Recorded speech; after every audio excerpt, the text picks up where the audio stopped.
mass incarceration has had a devastating impact on all Americans. But it's been particularly devastating to the poor and people of color.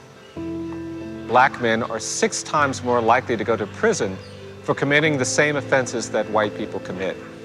And so to confront that, we've got to do something about these basic inequalities in American society. Inequality is racism. Inequality is exploitation of the poor. Inequality is abuse of power. Late one night, when I was a young lawyer in Atlanta, Georgia, I got in my car and I drove home. Had an old beat-up car, and the car didn't always have the radio operating, but this night the radio was operating. And I was just enjoying it so much that when I got to my apartment, I stayed in the car to listen to these songs. And after 10 or 15 minutes, an Atlanta SWAT car showed up.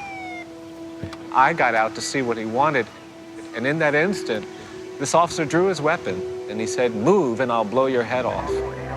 I was 28, been practicing law for about a year, and I knew to say to that police officer, "It's all right, it's okay." But if the same thing had happened to me when I was 16, I probably would have run.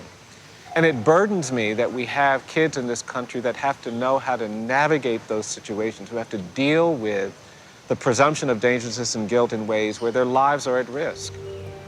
When you tolerate racial inequality for generations, these inequalities become part of the culture and the political system. We need a generation of people in this country who are dedicated to fighting inequality.